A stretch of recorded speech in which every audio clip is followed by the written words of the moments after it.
You are tuned in to Up Baltimore online radio. Please note that the views and opinions expressed are of the host and not of LadyJ Media. Thank you and enjoy the show.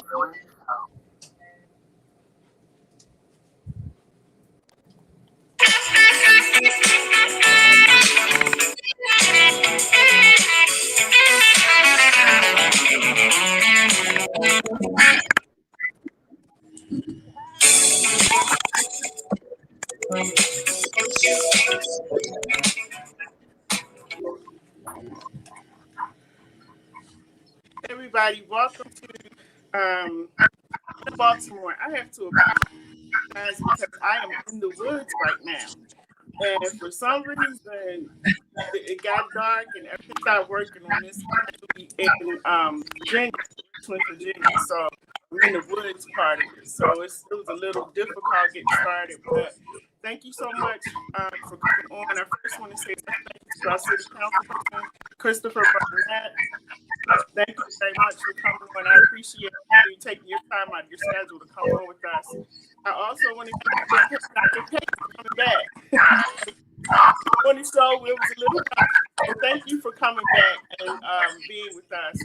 And then we have Ms. Vance on here. We also have Rose. How are you doing, Ms. Rose? Fine, thank you. Fine. Good. Thank you for coming on. And we have Michael you in Baltimore. But what I'm going to do is I'm going to just kind of go around and you all could tell us a little bit about you real quick. And then we're going to get into our discussion of the school system and some things that are in the city. So we're going to start with our city council person, Mr. Kristerfer Burnett.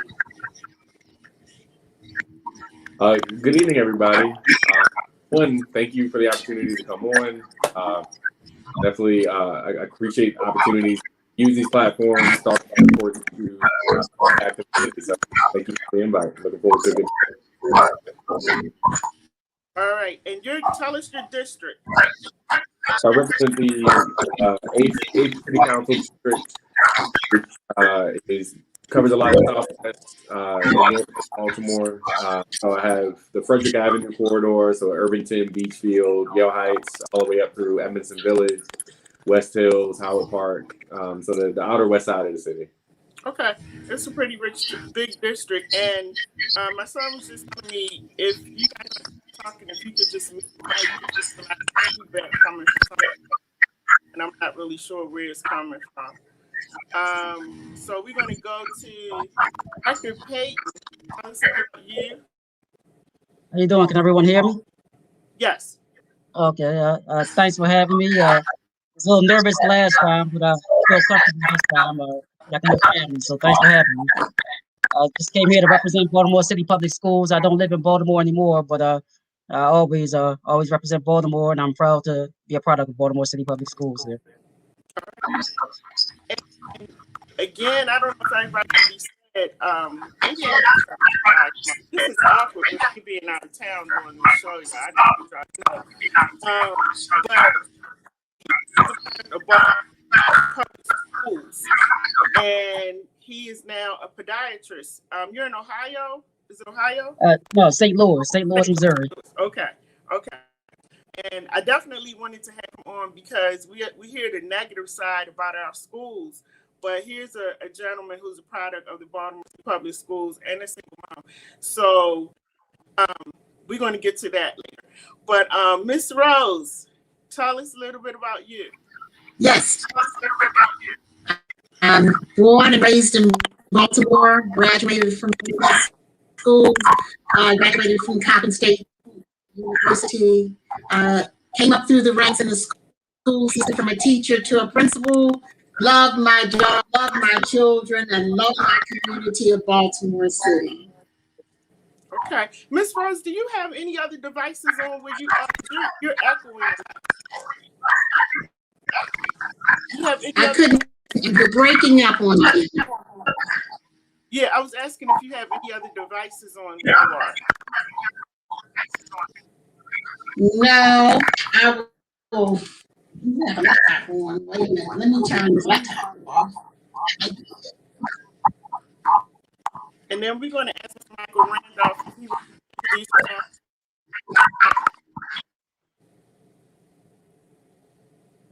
We can't hear you, Michael. Michael, we can't hear you.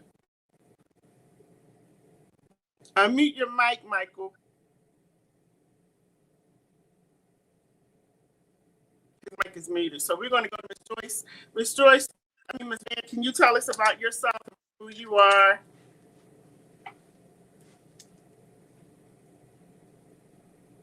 Van, can you hear me?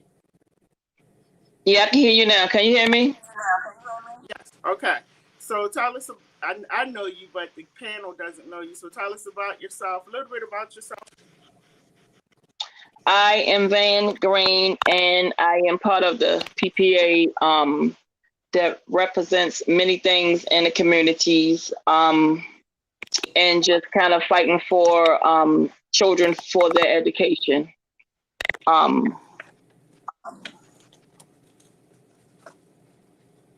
So tonight I just want to put, like, I don't work for the school system, but I fight for the school system. Okay.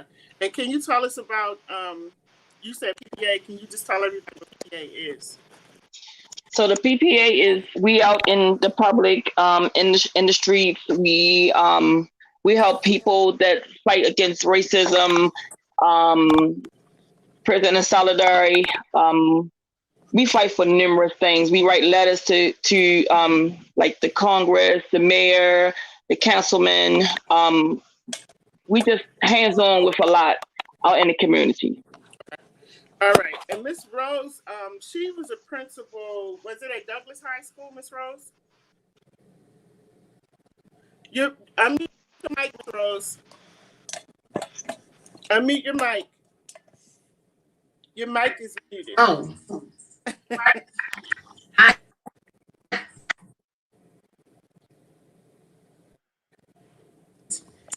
It's muted now. Can you hear? It's muted. Okay. So, where were you a principal at in Baltimore?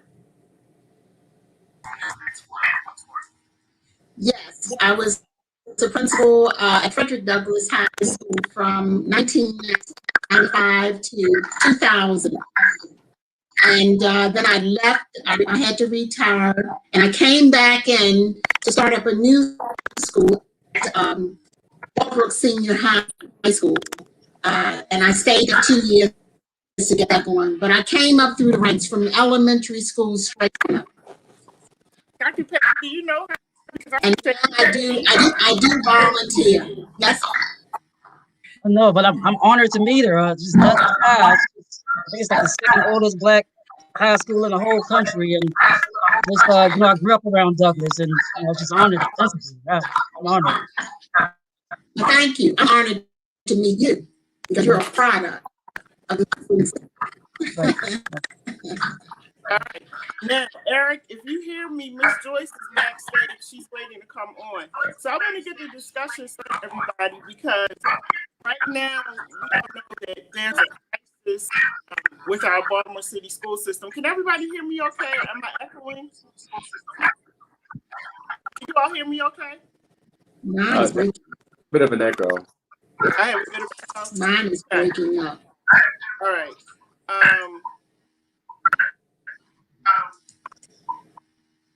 This is annoying me. I just don't know. Down here. I'm getting started, but I'm going to figure it out. I'm going to figure something else out. Eric, can you put Miss Joyce in, please? So we know right now that there's a crisis going on in the city with our Baltimore City public schools right now, and it doesn't help that COVID is going on. At this point in time, a lot of parents, I'm going to be out in the street half the week. I'm out in stuff. And a lot of the parents are really frustrated with what's been going on. And they really, at this point in time, a lot of parents they don't know what to do. So I wanted to have a discussion and really talk to someone who's a former educator, talk to someone who was a student and is now a physician. Kristerfer, did you go to public schools? So you're kind of, I think you asked me if I went. You did go? Okay. And then, did you go to Baltimore City schools? I did. Okay. So this is good. I went until I was sixth grade. I got transferred to what I'm going to do, guys, is I'm going to switch with my son because my son is and I need to pull him because we're getting back. He's in Baltimore, I'm in Virginia, and I'm getting annoyed as I'm talking. So I need to switch off. And, I need to take him off. And I need to come back in. So let me see if I can do that right now, as a matter of fact. So what I'm going to do, and as I'm talking, as I'm doing this, can you tell them a little bit about with your nephew? You're telling me a story about your nephew in the Baltimore City Public Schools. Joyce. Hey. Okay. Everybody. I think when everybody mute their mic, I think you sound better when everybody's mic is muted. Okay. And everybody, Miss Joyce is my guest co-host for tonight. So if you see me click out for a second, I'll be right back. But then I wanted you to tell everybody what you're currently dealing with your nephew. If you could tell us in about a minute about that.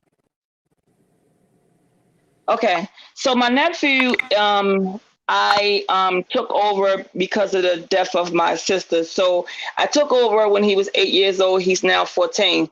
But he is a smart and intelligent kid. He don't miss days out of school. He's always on time. I take him to school. I pick him up. And so days that he miss is like doctor's appointments. And so when I kind of take him to the doctors, I get doctor slips so it can be excused of absence. So he takes his tests, he aces them. And so he does his work and he finished like kind of on time. So they kind of switch him into other classes. So when his mom died, his grades kind of fell down, but I had gotten my mentor for him to get back on track. And so he got back up to par because his grades were dropping. So now his grades are on track. And so now he's getting ready to go to high school. And so I was very disappointed because his average was like a 693. And so the schools he's chosen was Dunbar, Poly, Naff, and Reach. So I get a letter that was a kick in the face to say, hey, he needs a 700 to get in Dunbar. He needs a 710 to get in Poly. He needs it's all these 7 somethings that he needs to get in all of these schools. And so I say, okay, now we have a child that has an average of 693. And so you're telling me that he can't get into these schools because he's a number. So you're looking at my nephew as a number. So I try to get him into alternative schools, just trying to kind of figure some things out of what can I do besides trying to wait on the brum for it to take off. And so I went to alternative school to try to see if I can get him in. We have a lottery. You have to put them on a list and it's a lottery and they get picked from there. So now I'm trying to stay cool, but I'm trying to get my point across. And so now I'm in front of the Board of Education and I'm trying to talk to people who I need to touch bases with to get some information. Why are you choosing these children by numbers for them to get into a school?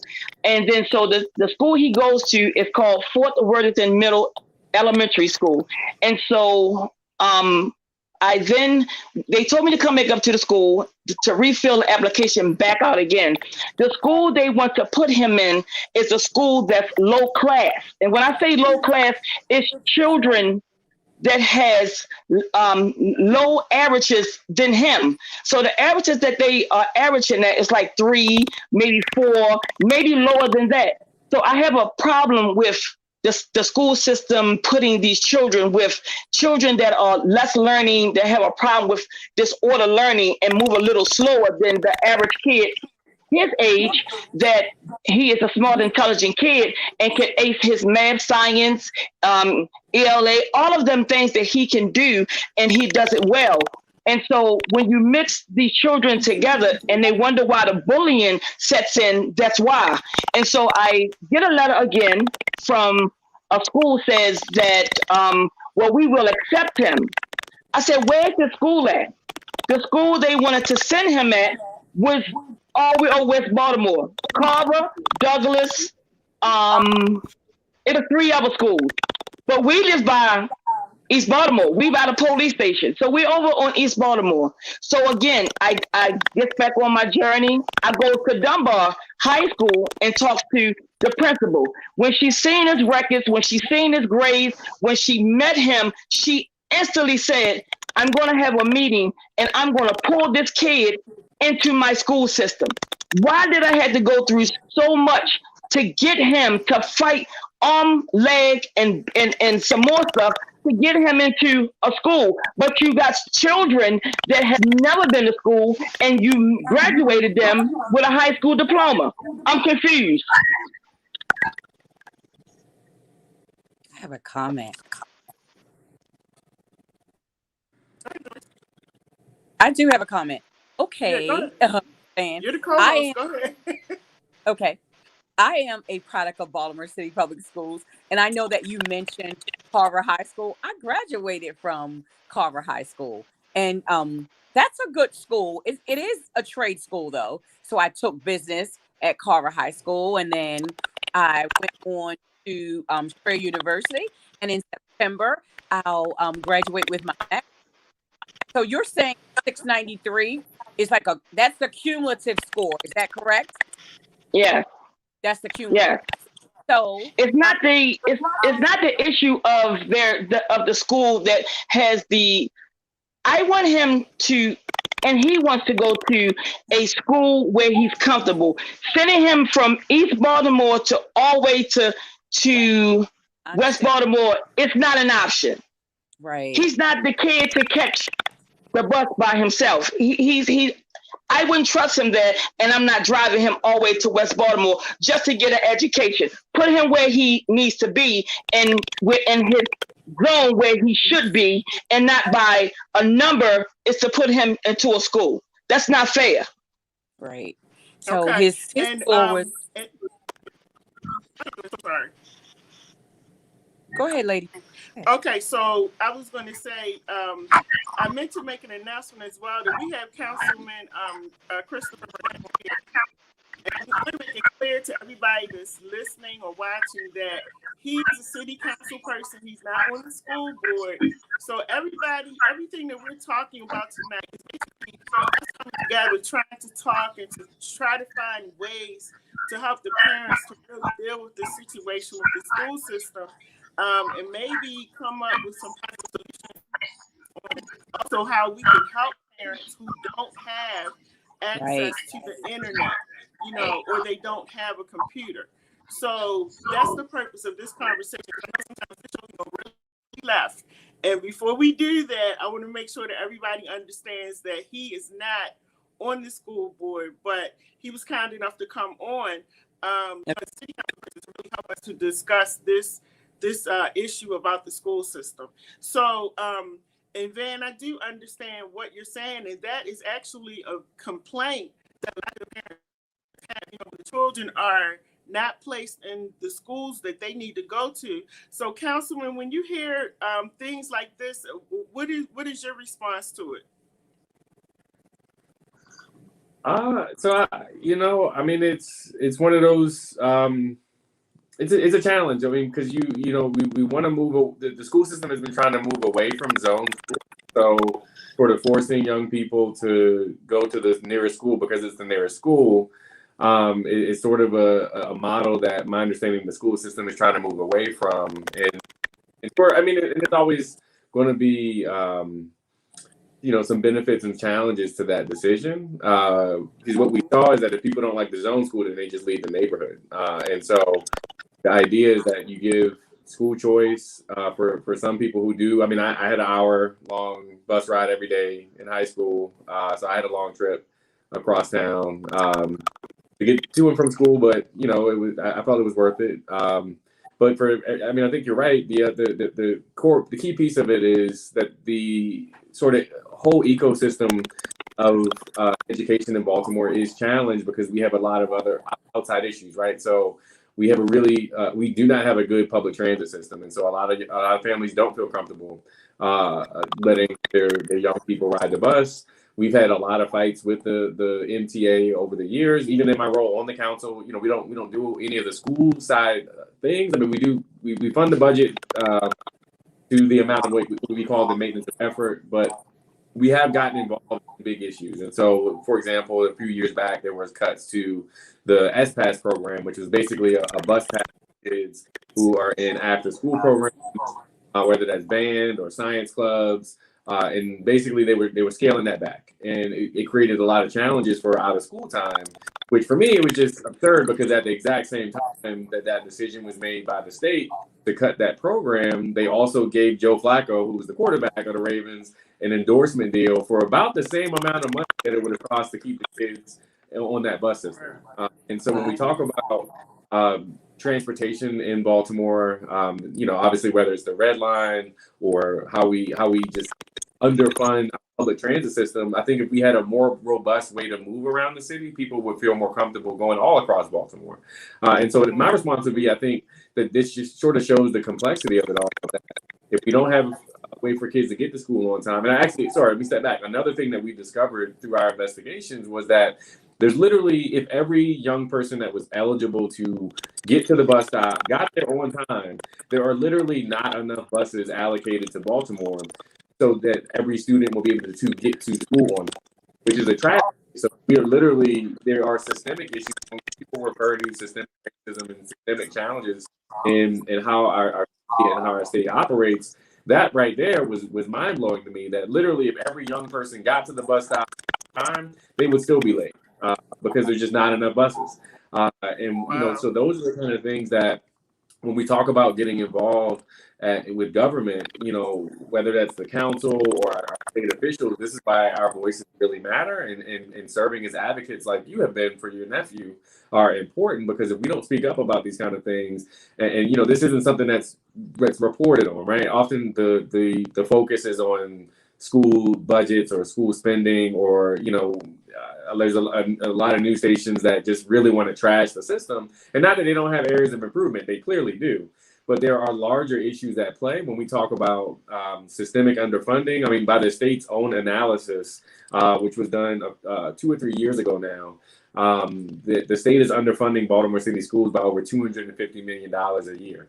And I know people say, well, what are we doing with the money now? Or money isn't everything. It really is. When you talk about the ability to offer robust programming across the district, when you talk about being able to have robust support systems for young people who may have learning challenges. I mean, let's be real here. The Baltimore City school system has, I'm glad we have educators on the call, because you have been on the front line.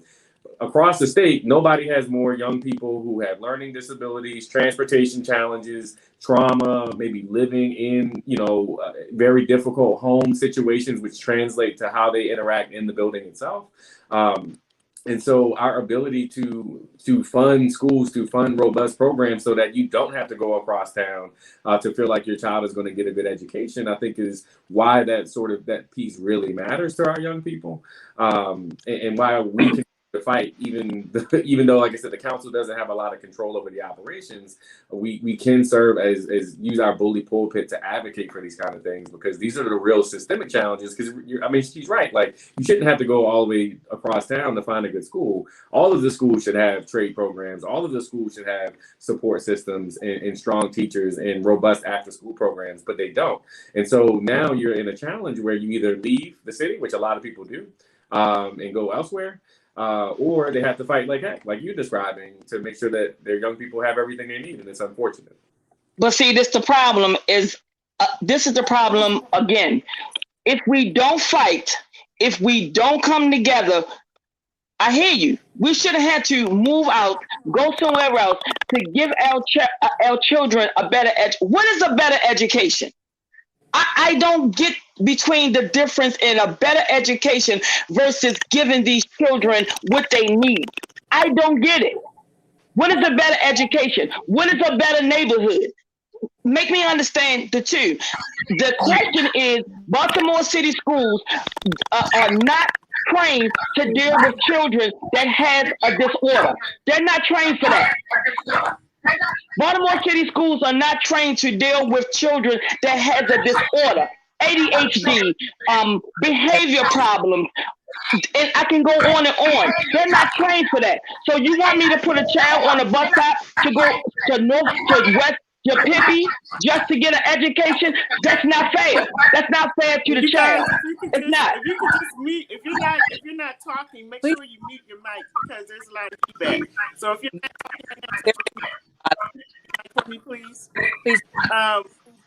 And so Van, I hear what you're saying, and I can truly hear the frustration in your voice. And again, I just want to remind everybody too that tonight we're not going to beat up Councilman Burnett because I want him to come back. So right. Make sure we understand that he's a part of the city council and he's a part of this conversation to help us to make some maybe answer. And the other reason I wanted to bring him on too is again because we talk about the Baltimore City Public Schools and we hear the negative things about the school. Up top who somehow made it through the school system and they're doing well. So I just wanted to put those men in front and just out front and talk about it because this is what we don't talk about, So I would love to Dr. Payton because Dr. Payton, how was it when you were going to the city schools and what was it that made you? Because I imagine that the school probably still. Yeah, I think I lost you. I think I heard the gist of the question. First, I just want to commend the mother here. You remind me so much of my mom, just taking interest in your child and just getting on the front of just making sure that your child gets the education that they need. You don't hear enough about our mothers here, how they fight for it. So I'm just so proud of you doing that. As far as my experience, I guess I was what's called a latchkey kid, where I had the chain with my dress around the neck, and that was in elementary school. I didn't get rides home. I walked home from school. Junior high school, 6th grade, the Roland Park Middle School. That was from West Baltimore, north of Alaska, around that area. So I caught 3 buses to get to school. I have memories of getting up early in the morning. I remember snow days, having to walk from Roland Park to North Avenue. But for myself, I think it helped build character. This is back I graduated in 1995, so I'm sure the city may have changed since then. But I think overall it was a good thing for me to travel to school. And as far as high school, I went to Poly, that was a little travel for me too. As far as testing to get into the school that you want, it may not be the worst thing for your child to be a superstar at the school they go to. It takes a lot to be one of the students with the best grades because it's peer pressure. So if you can get past that and be proud of being that A student at a school, maybe you can transfer later on. But just kind of see the positive side of things there. I hear you, and I appreciate what you're saying. So let me kind of bring you up to date a little bit. We're talking about an intelligent Black young man, right? This young man was 8 years old. My sister died in his arms. So now you're talking about it's that in mental, right? But he still pushed himself. He still managed to go to school and get A's, and I'm talking plus, A this and B plus this. He had nothing under 70 on his report card. If I show you his report card from when I took over, when he was 8 years old up until now, you would say, why did they give this child a 693? My issue is, why are you basing a 693 on a child that has good grades, go to school on time every single day? Why are you basing him on what school he should go to get an education? I got a problem with that.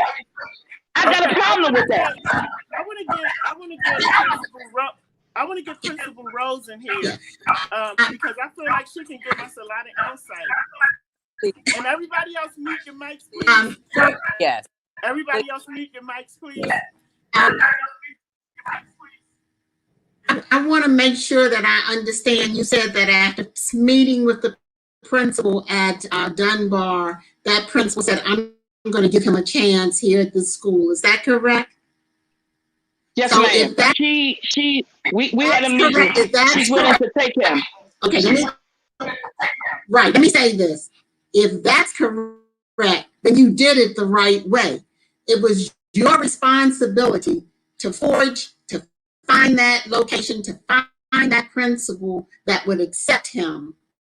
Now, what you're talking about is a composite score. A composite score to enter specific high schools in Baltimore City has been around since I went to Western High School downtown in 1960, okay? And I had to have a certain composite score in order to go down there, or I could not have gone to Western. So maybe things have to change in the system. Maybe we have to look at not using composite scores. As a principal, what I had to do, and I can truly say there were probably 6 principals in high schools during my time. And what we did was exactly what you did. We met with parents and the students, and we went against the system. And we allowed certain students to come into our schools, and we held them accountable, and we asked the parents and family members to be supportive and be responsible for that young person, because we could see that that young person had ability to reach those goals that were being set in that school. So what I'm going to say to you is, you did the right thing. We need more parents and guardians like you that understand that their child or children should be going to certain schools. And hopefully you will have more principals like the principal at Walbrook that will, at Dunbar, that will say, let me give this child a chance. Because to me, 7 points is nothing from 700 points. And I am sure that that young man is going to be very, very successful at Dunbar High School. So if we want to make a change, we have to look at the requirements for these different high schools and work through the school board and the system to get that change. But it's called a composite score. Been there for decades almost. Yeah, I understand that. I understand that what that score is called and what it is, but you're still taking that score and basing it on where this child should go and what schools that this child should get in. It's not fair. I get it. I understand Right. it. But guess what? My score, let me tell you this. My score was his score, and guess what I became? I became a 10-year correction officer, okay, with an average of 693. I did that. So my thing is, I don't want to base my time of when I went to school versus these kids right now. That's what I'm talking about. These children right now. Back then when we was going to school was great. School was better. Not now. And Van, let her answer your question. Mute your mic, Van. I understand exactly what you're saying. I'm in agreement with you 100%. 100%. But it's just that is the way the system has been developed. And what we have to do is to change part of the system. And if it's that we don't want composite scores, then you need to go to the school board. You need to fight and say, we don't want our children rated on the basis of a composite score in order to go to a high school. And if there are enough people out there to fight the battle, then I bet you some change. some change will come. But you did the right thing. You stood up for that young man. And that's what we need parents to do. We need parents and guardians to be responsible, stand up for their children. You know exactly what he can and cannot do because you are a part of his life. You are affected with him. So, and you do the right thing. That's all I can say.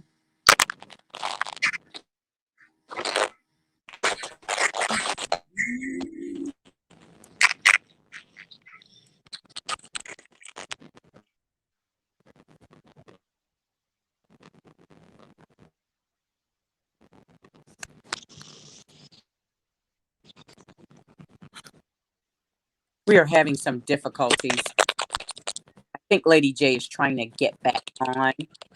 We are certainly having. I was actually thinking of Coach Butch McAdams, and I wanted to introduce him to everybody. Coach Butch McAdams, some of you may recognize his name from coming on WOLB here in Baltimore. He came on for years in Baltimore City. And but he's a DC man, and I love Coach Butch McAdams. And I was sharing with him that my son was in school. My son didn't go to the city schools, but I sent him to private school from K through 12 because the school that he was supposed to go to, I felt like if I sent him there, he would just get swallowed up in everything. So I paid years for him to go to school, but on the way to school every day. I would drive like an hour away. Then as he started getting older, it was 2 hours because of traffic. Then it was 3 hours. And I would be in the car listening to Coach because my son played basketball. And I was divorced at the time, and I wanted to make sure that I was doing the right thing with sports, talking to coaches and all of that. So I was telling him a few weeks ago when I talked to him, I thought I would never, ever talk to him because he was like the person behind me really getting my son where he's at, and my son ended up playing all 4 years in the NCAA. So thank you to Coach Butch McAdams. I get to talk to him on my show now. And, so thank you for that, and just for being another powerful Black man in our community, and he speaks his mind. So we want to welcome him to the conversation. He has a show, and he'll tell you about his show as well. But Principal Rose, you gave some really good points, and I think what's going on in the city right now. A lot of times the parents feel like they don't have anybody that they can talk to. They don't feel like people are listening, and they feel like their children are being, pushed into the next grade instead of, really working with them like they used to. So thank you for those points. And then Michael Randolph, I'm sorry, we will get to you now. Michael, are you originally from Baltimore?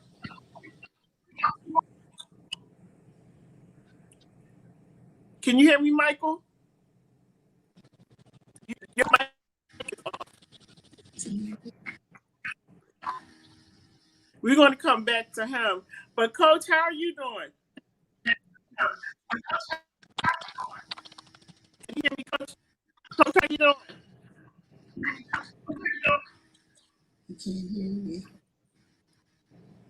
I think he is. I'm doing well, and thank you for the invitation. I'm just so honored to be people, and I see my sister, who is my go-to person on all things public.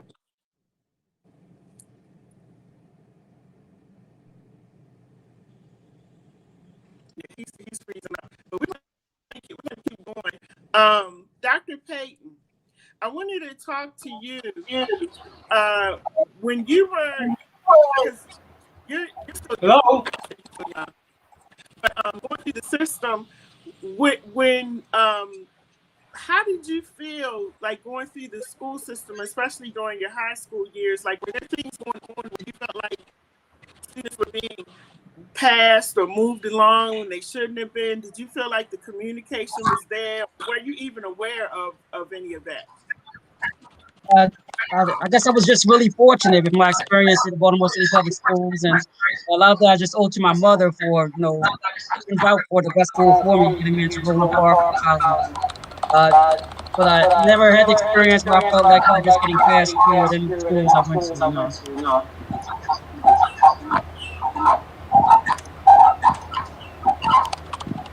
Hello? I'm there. Can you hear me? Yes, we can hear you. And But no, I never. you just mute your mic often, please. Dr. Payton's talking. There you go. Go ahead, Dr. Payton. But no, I never had that experience where I felt like we were just being passed along. I was just really fortunate with my experience. Even in my elementary school, I always felt like I had the best guidance counselors, the best teachers. Just had a really good experience coming up through Baltimore City Public Schools. And I have plenty of friends that graduated from Carver and Dunbar, and they're doing well. They're doing well. So, I just see I just see the positive side of Baltimore City Public Schools. Not to say there isn't a bad side, but that was just my experience. Your experience, right? Amen. Well, good for you. And Councilman Burnett, I wanted to talk about right now. We have this issue of students being passed along who can't read, can't spell, all of the basics that they need to get along in this world. They cannot do it. Now, I'm a former educator as well, and so I was teaching adult education. I ended up switching from Howard Community College, and I decided I wanted to come back to the city to work in the city and work at some of the vocational schools. And the majority of my students could not read. And those who could read were probably reading on a second or third grade level. And I could not understand for the life of me how they were able to make it out of even 7th grade, let alone going into 11th and 12th grade. Like, how does it go on? And then also in the news, they were talking about students who haven't even been showing up for class, but somehow they're marked as present every day. So how do you feel about what's going on with all of that? Is that for me? Councilman Burnett, yeah. So I would say, as a graduate of both Baltimore City Public Schools and county schools, you sort of see that kind of thing across the board, and it's unfortunate. When we talk about moving kids along, who may not be able or ready to be passed along or graduate, I think it's a challenge. In talking to the school system about this, in particular, some of the things that they are pointing out that, there was a news story about a young man who actually wasn't being moved along. I think you're probably referring to Augusta Fells. He was still in the 9th grade. Yes. So he wasn't actually being passed along. He was sort of stuck right where he was. I think it's tough because on one end, when we talk about literacy and that kind of thing, the school system absolutely has a responsibility to do that, but so do families and young people. If your child isn't able to read by high school, or really if they're not able to read, by elementary school, the likelihood of them graduating or being able to, be successful, I think is going to be challenging for them. And so one of the things that we, push parents to do is like the mom here has been doing is advocating for their young people, pointing things out early on. In that instance, that young man had also missed over 200 days of school. And so I think on one end, obviously there should have been more done to hold the staff at the school accountable. And it sounds like they did take that action. There were a lot of people who were let go. There was a transition with the principal themselves. But the other side of it is our young people clearly need more support outside of the school building. And so, because, to throw it on, a teacher to be able to teach a young person in high school how to read, they need a lot more than that. They're going to need mentorship. They're going to need a strong after school or out of school time presence, and clearly a little bit more attention in the household to make sure that they're able, they're up to snuff when they're coming in the building. And that involves it again. I'm not throwing it on that mom. I watched that story. She seemed to have a lot going on herself. Whether it be working multiple jobs. And so, I think, yes, the system has failed. all of us when we think about the outcomes of the system across the board. But at the same time, all of us also have a part to play as well. And so, we think about some of the strongest schools in my district. They have very robust PTAs. They have adults that are in the building working with the school, advocating for, they're a part of that school community. Oftentimes what we see is that, or not often, but what I've encountered a few times in my work is that, parents are relying on the school system or the teacher to do everything. And if that's the case, it's just not going to happen. Like they have, however many number of young people in the classroom at one time. It's just hard to have that sort of individualized attention paid to each person. And so that's where, when we talk about identifying challenges early on and advocating for our young people, like our guest here, and fighting to put them in other things. So I can't really speak to every young person that's coming across the board or the systemic changes that need to happen, because I'm not on the school board, so I'm not there on the day to day as far as the votes on curriculum changes and that kind of thing. But I would argue that there are systemic issues that have held the system back for a very long time. It's easy to point out one particular school or one particular teacher, but clearly, if we're seeing a pattern over time where the system overall is not doing the best job it can to pass our young people, then there needs to be bigger reforms. So I don't know if that's the best answer that you were looking for, but I just think when we have those kind of scenarios, I think it really speaks to the fact that the village in the city has broken down overall, and that sort of support that our young people need both in the school building and outside of the school building. It just isn't really there as it should be. And again, I would agree. Every school should be strong. I mean, I've been involved in a big push I have Edmondson West Side in my district, and there were changes and cuts to the career technology education programs there. And we got, we mobilized the alumni because, one of the things that I know for sure is that one, it's unacceptable to be removing programs from a school that has been underfunded for a very long time. And two, we know that career technology education can be critical, for many young people and have careers that can pay fairly good wages coming out, with certifications or get to apprenticeships or to industry. There was so much of a focus around test scores, as already has been discussed, that there's so much of a focus on that and trying to push young people into college programs, which are great. But you can make great money as a carpenter too. You can make money as a welder. You can make money starting to go into business for yourself. And I think that all of these pathways have to be more robustly funded and supported. And that was my communication to the school board when I spoke at the school board about this issue. We have a meeting coming up this week with Dr. Santelises and the alumni as well, because the argument can be made. I mean, it's the only high school in my district. It's the only one around here. And to move programs out of that school is a challenge. And so I think a lot of it has to do with how we advocate and show up, right? A lot of times those school board meetings aren't packed enough. The General Assembly, who has a lot of control over the school system, the Maryland General Assembly, our state representative, need to hear from us as well, because it's that kind of fight that needs to happen to advocate, whether it's getting rid of composite scores or expanding CTE programs or improving transportation. We all play a role, but I would also argue that we need to just get involved in the schools. If you have a school near you, even if you don't have kids there, whether it's donating supplies or volunteering or mentoring, we all have something to offer, because we have to create that learning ecosystem for our young people. Because if the expectation is that the individual school is going to be all things, and we expect teachers to be social workers, to be parents, to be educators, it's just not going to happen. It's not. It hasn't happened. It's not a model that will best serve our young people. And I would argue that we all need to play a role in that.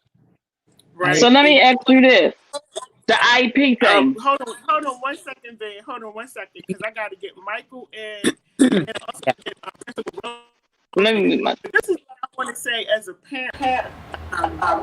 And I only have one child, but I want to say this as a parent. Everybody mute your mic. Hello? Principal Rose, mute your mic a minute. There we go. So as a parent, and Principal Rose, I think it was not Principal Rose, Dr. Patton said this. His mother was involved in his education. And he said that on our last show, and I think people missed it when he said it. His mother was involved. And so when I hear parents saying, you know, I got 2 and 3 jobs, and, you know, I got X amount of children, me, that's not an excuse. Those are your children. I'm saying it as an educator, and I'm also saying it as a parent, because as an educator, parents were sending their children to school, and I guess it was up to me to make sure they had done their homework. It was up to me to make sure they ate. It was up to me to make sure that, you know, everything was going well. And I now think the parents understand just how hard it is to be a teacher, because now they're on the other end and they have their children home with them. So I think they're beginning to see that it's not really easy. But as a parent, you have to play a role in your children's education. That is so important. I mean, you know, like I said earlier, I was driving max 3 hours to get my son to school, and then I would have to go to work, and then go pick him up, go to his games, and then drive back home another 3 hours and do it all over again the next day. And I was working 2 jobs. So, you know, it's hard. It's a lot of work, but these are your children. And what I would say to a lot of the parents who have children in our system, make some noise, like Councilman Burnett said. Make some noise. You know, we have to be the ones that speak up. You know, voices like Van is on tonight, but it can't just be Van. It's got to be a lot of the parents not giving up. Stop giving up and stop saying, you know, the school system, the teachers, the principals. Get your shoes on and go where you need to go. Because I will tell you, parents did not show up to PTA meetings. Parents did not show up to you know, when they're supposed to meet one-on-one with me about their children. Parents didn't do that. And so, you know, you play a valid role. You got a responsibility. These are your children. These are your children.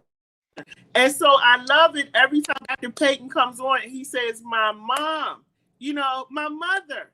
Because had it not been for his mother working so hard, I'm sure it had been difficult. He's in here, he's a podiatrist now. We have Councilman Burnett on here. We got Coach Butch McAdams. We got Michael Randolph. You know, we have men. When you invest in your children, whether you're the parent or not, because Van is not the biological parent, but she's taking on the responsibility of caring for her nephew. And so we take on those responsibilities. We got to get out there and we got to make sure stuff happens. And parents, you have to say, like I would say, that nothing is going to go on in my child's education that I don't know about.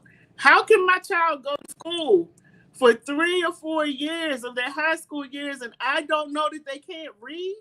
Like, it's really, to me, something wrong with that. Because you got to pick up a ketchup bottle, a phone. You got to pick up something to read. So, you know, it's just hard for me to understand why there's so many children who can't read and their parents don't know. So I want to go to Principal Rose. We only have a few minutes left, but I want to go to Principal Rose because you were actually the principal.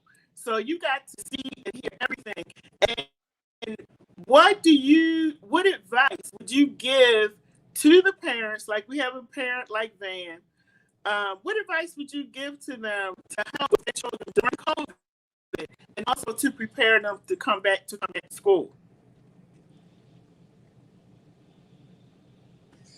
Well, I hope I can give some good advice, but I just need to say this real quick. First of all, principals have real power, and if they know how to use that power and be good administrators in their building, they can build a team not only within their staff, their student body, their community. You have to get out and know your community. You can't stay in a schoolhouse. You've got to go out into that neighborhood. You've got to meet people. You've got to talk to parents.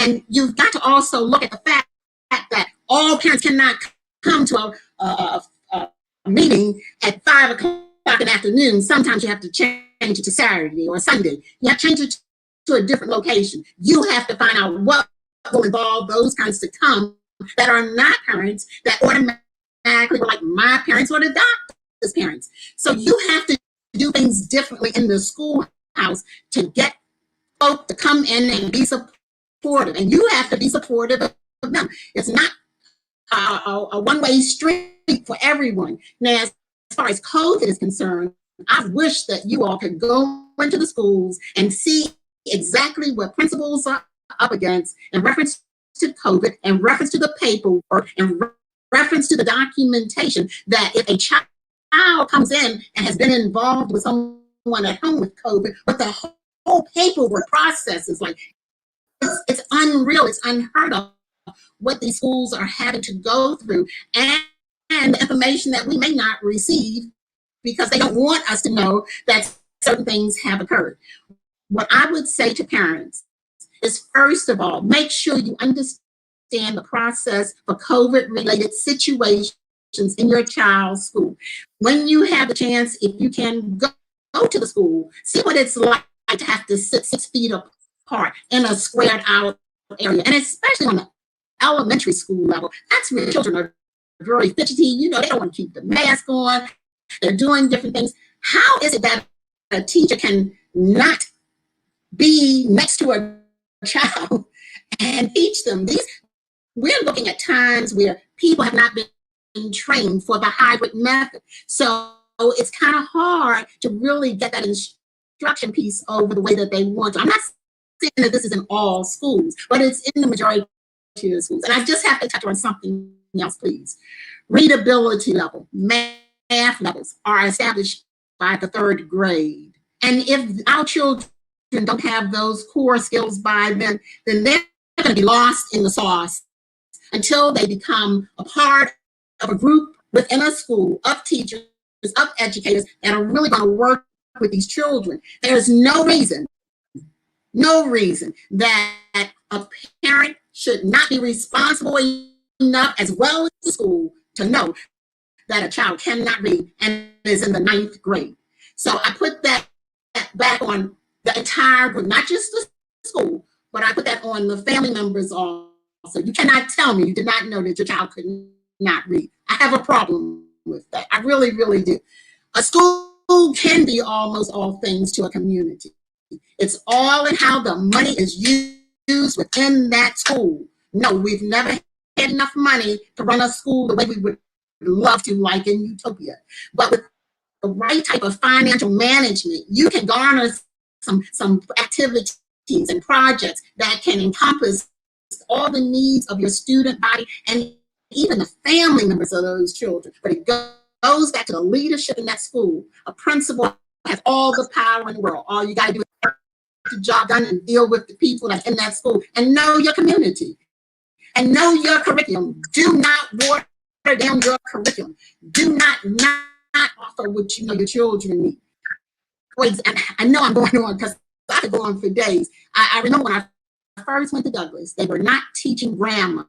It was taken out of the system. I said, no, we will not. We're going to, my English teacher's going to teach grammar. My children need to know how to speak, how to write a good, simple sentence. And if someone comes in from Central and says that you're not teaching the curriculum, then they need to see me, because I'm the one that made that decision along with my teachers. So what I'm saying is that if you got a core of parents that are willing to work, and that principal is willing to work with you with some of their staff, you can turn the school around. I thoroughly believe it. I know that it can be done. I'm gonna stop because I get excited because I love education. I love children, and it was a great professor for me. I'm sorry. Principal Rose, whatever happened to IEP? Whatever happened to IEP? Whatever happened to the 405? What happened to those things? Well, a lot of things were just taken out of the curriculum, and personally, it was not about children being able to make the grade level. And sometimes you have to put things back into a schoolhouse that you know your children need in order to make it in life. There are just too many basic skills right now that we have gotten away from, that our children children of color need in order to make it right. There's no way possible that a principal in the school does not know who is in his or her school. I had 13, and I knew the last one of them. So you've got to core people, but it falls back on the principal's shoulders. I hate to say it, but it really does. And you have to establish a situation in a school where people are willing to work, because if you don't make sure that people are working and doing what they're supposed to do, what happens is you lose your good staff. Okay, you lose your good staff that really wants to function, and then they leave that school and that system and they go someplace else. So much more. Ask me another question, girl. But you know what? I mean, I was gonna say, Kristerfer Rose, I have to get you back on. I am loving this conversation. I guess because I am an educator, so I'm just loving the conversation. I have to get you back on because we got to close out. But I wanted to say thank you to all of our guests. Councilman Burnett, thank you so much. You know, we have a lot going on because this city has a lot of stuff going on. But I want to, Councilman, I'll email you, but I want to do a walk with you one day, like to walk through your district. And because I see you're doing a lot of stuff. I follow you on Instagram, and I see all of the stuff that you're doing, cleaning up and all the community stuff. So I want to do a day where, you know, I walk with you maybe an hour in the community, some of the stuff that you're doing. Absolutely. Thank you for the opportunity to come on. Thank you to all for offering your input and your hard work, especially our educators. It's not an easy job. Absolutely. Let's do it. I'd love to have you in the district. Yeah, definitely. And Dr. Payton, again, thank you so much for coming on Baltimore's Own. We're proud of you and you know, all that you're accomplishing with what you're doing. Shout out to your mom. And shout out to the moms and dads who are out there really doing, you know, they're doing it. They're out there pushing and they're working hard to make sure the children have everything. Dr. Payton, any last words you want to leave before we go? Thank you for having me. It's an excellent platform you have here. It's great to hear our voices be heard, and just keep doing what you're doing. You're onto something good here. Thank you. You are welcome. You're welcome. And Principal Rose, oh my goodness, I have to thank Coach Bushman Adams for introducing you. And I have to have you on again. Any last words you want to leave us before we go? I just want to say that every person in the school system and children that are listening, you can become great. Making the right choices, you can become great. And thank you for having me on. I've been with a distinguished. Yes. I'm going to have you on again, Principal Rose. I got to get you back again. And Michael Randolph, we couldn't hear you. Are you able to hear us? So can you hear me? I can hear you now. Good. At the end, look, everybody, you need to do charter schools. You need to take the power from public schools and start charter schools. That's how we change this. Thank you. Okay. So, Miss Joyce, we want to hear from you. Everybody, make sure you mute your mic. Make sure you mute your mic for me. Go ahead, Miss Joyce. I just want to say that I am just very agreeable. I think as parents, we need to be accountable for our children and their education. If my child, I have a 38-year-old son. He's long since finished high school and has his own business. But if my son missed one day out of school when he was in school, I would absolutely hold him accountable. Why weren't you in school today? We as parents, we just have to hold up that banner and never wave that white flag. Our kids need education. Thank you, Lady Amen. J. Amen. We're going to have another conversation about this because I know they're talking about, transitioning and possibly getting the children back in school. So I just want to make sure that parents understand. I also want to have a homeschooler on the next time. So, because a lot of people are homeschooling. And so I want to have that conversation as well. But everybody just remember that Principal Rose said it. I say it all the time. You can be great. You can be great. So even there are people who have gone through the worst of the worst in their lives, and they have grown up to become great men and women. So you can be great. Never give up.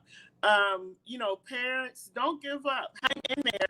This COVID thing is we're turning the corner a little bit, but don't give up. Hang in there. Make sure, because I'm like Miss Joyce. Let me find. Even when my son was in college, I was calling college, to see how he was doing. So you have to make sure that you are the cheerleader, the captain, the everything for these children. These are your children, and make sure that you get what you need to get. Miss Van's she went out. So, but we want to thank Miss Van for being on too, and for being that person that stepped up for her sister to take care of her nephew, because our children are grown. So, shout out to her, because I couldn't do it at this point. I'm done. And so, but shout out to her. And so I also wanted to tell you all that the April edition of the What Up Baltimore magazine is coming out now. For those of you who don't know, I have a magazine. Let me see if I can get it up here. It's called What Up Baltimore. This is the first edition. This is the January edition. And the reason we have the magazine, Leroy McKenzie also is a part of this. The reason why we have the magazine is because we want to show the positive side of our city, because our city gets a bad rap every day, all day long. We talk about all the killings in the city, but I know there has to be something good that happens on a daily basis in our city. So we have this magazine, and this magazine spotlights the really great things that people in our city are doing. So this was the January edition. This is our February edition. I interviewed Mayor Brandon Scott because he's the youngest mayor that we've had in Baltimore. So interviewed him. And again, we did this for Black History Month, and so we got a lot of great things in here in this magazine. We have our April edition that's coming out. Michael, we have our April edition that's coming out, and the April edition is filled with the women, different women in our city who are doing great things, African American women. So if you would like to get the magazine, you'll see something scrolling at the bottom how you can order it. You can also go to LadyJmedia.com and you can subscribe to it, and you can get the magazine every time it comes out. It's coming out bi-monthly. And I had no idea how hard it is to do a magazine. I had no clue the work that goes into it. There's a lot of work, but it's worth it because we're talking about our people and the great things that they're doing. So thank you all so much for coming on tonight. Again, I apologize for the lateness, the technical difficulties. I'm in Richmond, Virginia, and I am in the woods. And so I guess at a certain time, everything, it's not like the city where we keep buzzing, but there's nothing over here, like it's dead. So I apologize for the technical difficulties, but I'll be back home soon, and we're going to continue this show next week. Shows every Tuesday from 8 to 9 p.m. I call it the People Show because we talk about what's going on in our city. You can rant and rave here, so you don't have to go out in the street and fight. Just bring it here, and we'll talk about it here. We'll take it from here. So thank you, Councilman Burnett. Thank you, Michael Randolph. Thank you, Miss Joyce, my co-host. Thank you, Principal Rose, and Dr. Payton. You want to come back because we got to talk about those feet. So we're going to have you come back. And then we want to thank Miss Joyce. So everybody have a great night, and I'll talk to you all soon. Be safe, and make sure you mask up and wash your hands. Have a great night, everybody.